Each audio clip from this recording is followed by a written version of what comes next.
Und dann bin ich so um 7 Uhr, stand ich vorm Gate, aber da waren schon tausende Menschen. Da ist einfach ein Koala auf der Straße.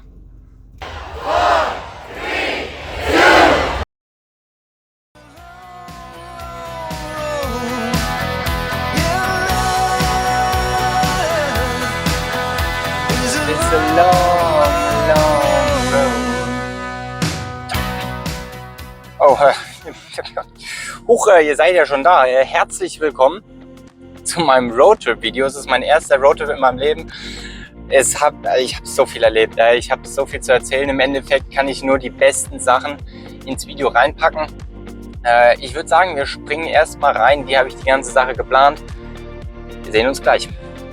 Ja, wie habe ich die Planung gemacht? Ich habe mich natürlich noch mal grob gefragt, was will ich noch sehen von Australien, und habe mir dann entsprechend noch die groben Pläne gemacht. Aber jetzt für den Roadtrip, den ich jetzt gemacht habe, habe ich mir halt hier unten die Ecke angeschaut. Melbourne, Sydney, Adelaide. Was will ich hier sehen? Und Adelaide habe ich ja schon beruflich gesehen, da bräuchte ich jetzt nicht mehr nochmal hin.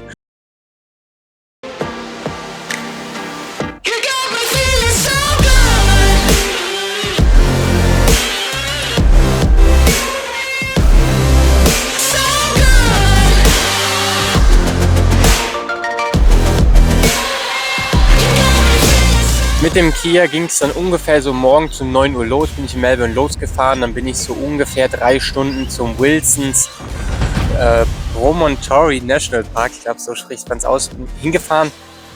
Da bin ich dann mit einem Shuttlebus hoch auf den Berg gefahren. Leider war da nicht so gute Sicht, aber ich war froh, dass es nicht geregnet hat und dass ich mir das überhaupt noch anschauen konnte.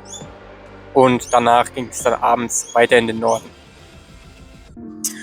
Ja, mein Plan war da, so nah wie möglich schon an Canberra, an die Capital City von Australien hinzukommen. Ich bin dann morgens auch in Canberra angekommen, habe mir da historische Gebäude angeschaut, Museen. Ja, ich habe da viel mir in der Stadt angeschaut. Besonders interessant waren da die alten und neuen Sitzungssäle von den Regierungen.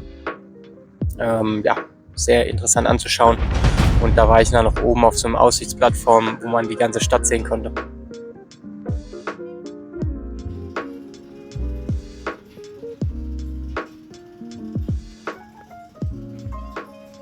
Dann ging mein Weg hoch nach Sydney und da wollte ich natürlich alle Nationalparks, alle Sehenswürdigkeiten mitnehmen, die es da zu sehen gibt. Da gibt es wirklich reichlich in der Area. Zum Beispiel waren da mega geile Straßen, die so dschungelartig, wie in den Bergen, so ganz verschlängelt lang geführt haben.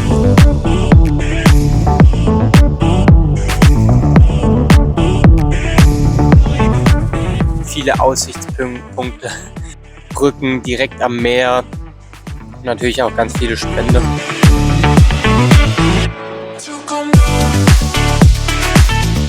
Ich hatte mir hier auch einen buddhistischen Tempel rausgesucht, den ich mir anschauen wollte, und da wurde ich sogar interviewt.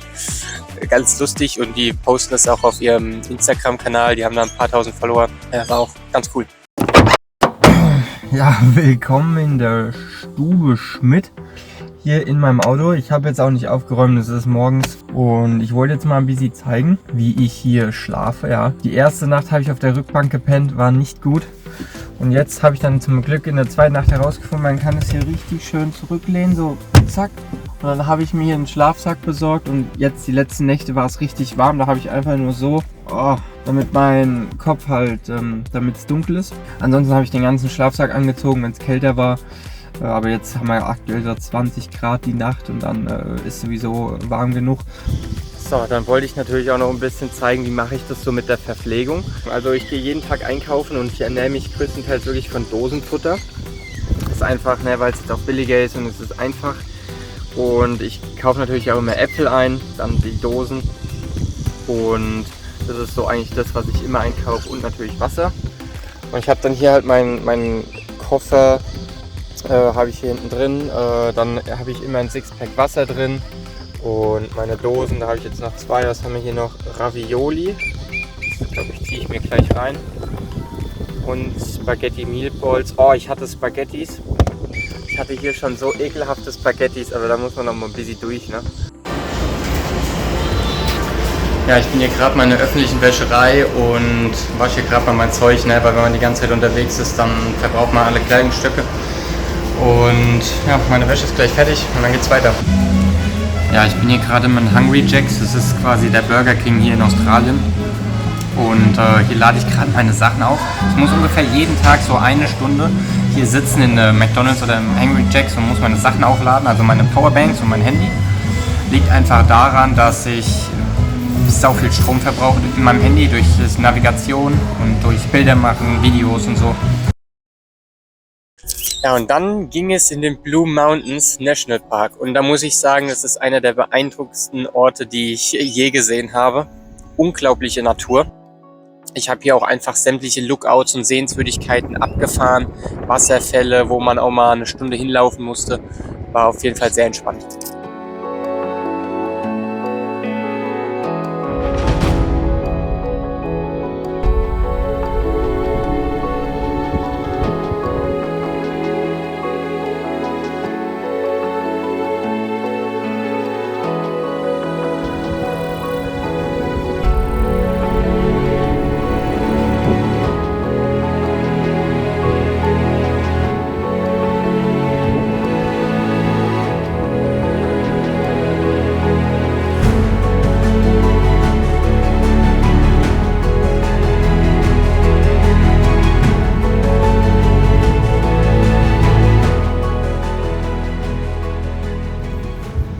Das Unglaubliche hier an diesen riesen Wäldern ist, die man hier in diesen ganzen Nationalparks sieht. Du hörst diese Geräusche von den Tieren, diese Kulisse. Du hörst, wie der Wind durch diese Bäume peitscht. Das ist unbeschreiblich.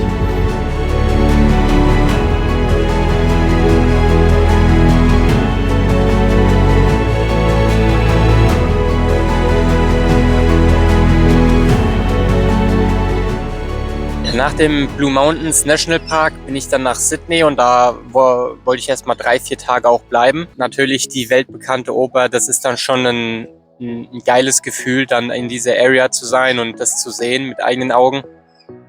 Aber auch die Skyline, die Harbour Bridge und die Hudson Bay hört man ganz oft in seinem Leben und dann mal da zu sein, das ist schon sehr beeindruckend.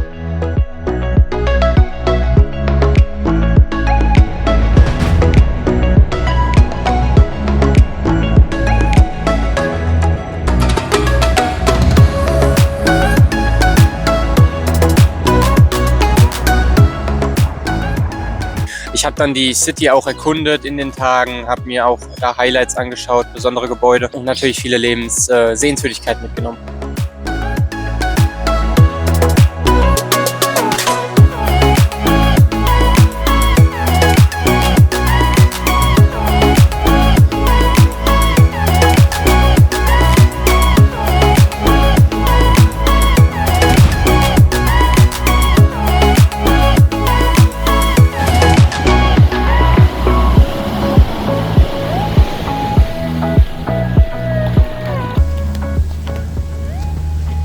Ich zeige euch jetzt, wie ich hier original meine Haare wasche während meinem Roadtrip.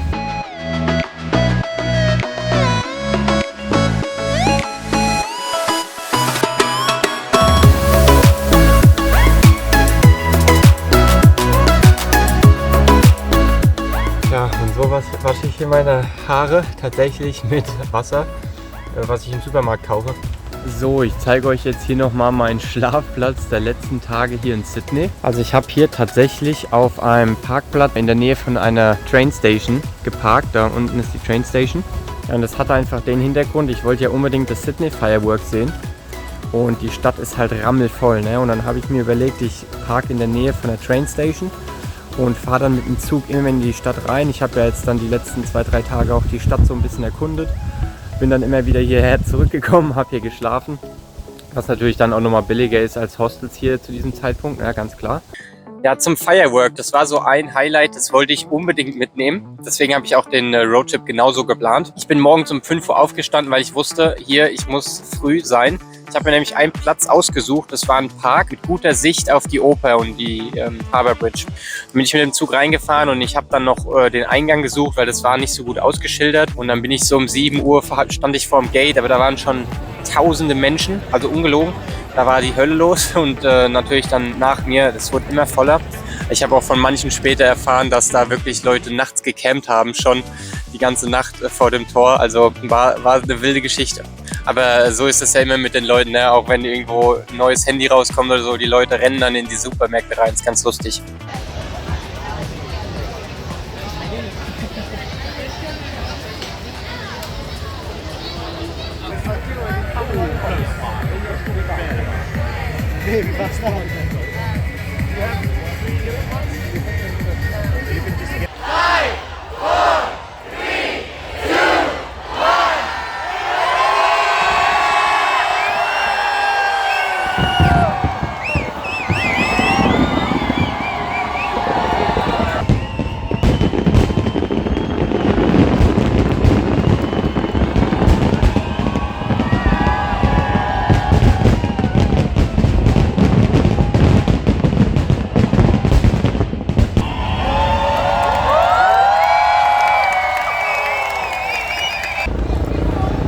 Also das Firework war der absolute Hammer.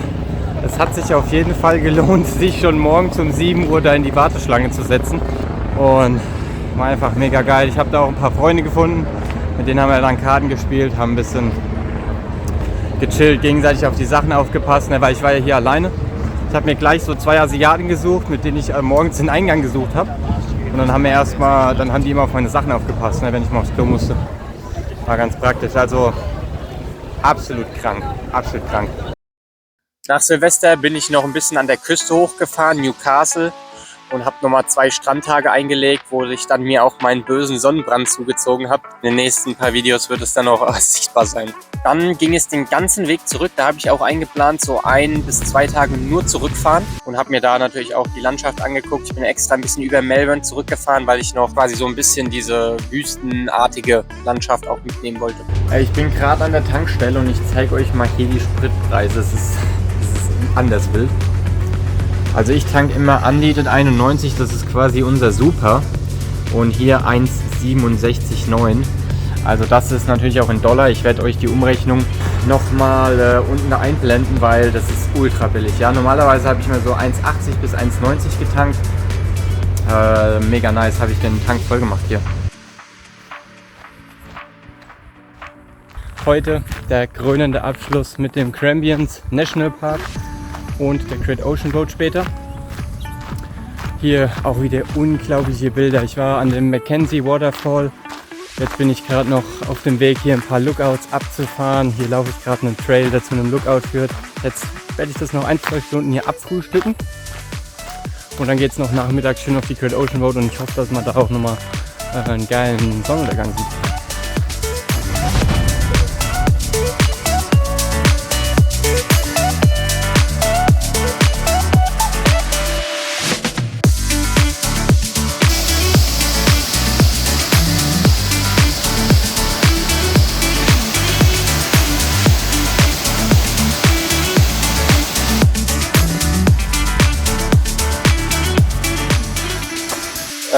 Nachmittags bin ich zack auf die Great Ocean Road, also auf dem Weg dahin. Great Ocean Road, da fährt man direkt an der Küste quasi eine Straße lang und sehr viele schöne Plätze, wo man anhalten kann. Wie gesagt, ich habe da den Abend mitgenommen.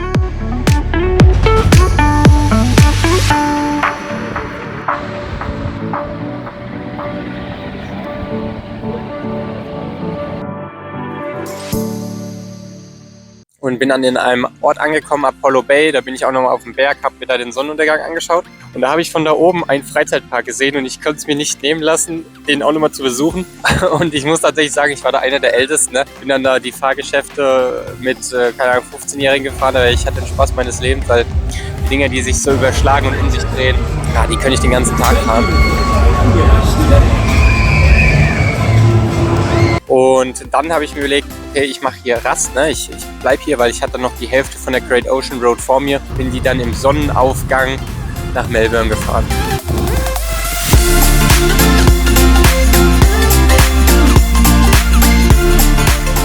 Ja, wie gesagt, es war so viel zu erleben. Vielleicht noch 2, 3 Highlights so. Zum Beispiel bin ich eine Straße gefahren, so auf dem Weg zur Great Ocean Road. Und da war einfach ein Koala mitten auf der Straße. Da ist einfach ein Koala auf der Straße. Lol, Diggi. Alter, das ist ja so cute.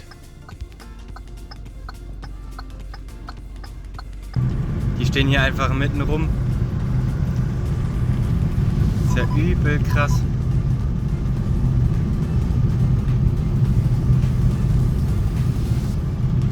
Ich war oben auf einem Berg, habe gerade mein Dosenfutter gegessen und auf einmal schlägt so ein Blitz direkt über meinem Kopf ein. Ne? Das war Donner und Blitz zugleich, also es war wirklich direkt über meinem Kopf. Ich habe mich so erschrocken und dann war das Dosenfutter zu genießen nicht mehr so einfach. Ne? Schon wie die Todesangst. Oder ich bin einer dieser Endlosstraßen gefahren, wirklich endlos lange Straßen, wie man das vielleicht auch aus Amerika kennt. Und ich fahre so lang und auf einmal fängt es so an, so wirklich zehntausende Schmetterlinge, weiße Schmetterlinge am Straßenrand auf den Feldern, soweit ich gucken konnte. Und ich fahre eine halbe Stunde geradeaus und zehntausende Schmetterlinge. Es war einer der schönsten Momente in diesem Roadtrip. Und ich habe natürlich auch ein paar mit nach Melbourne genommen, natürlich nur auf der Windschutzscheibe. So, kommen wir noch zu ein paar Zahlen, Fakten und Daten.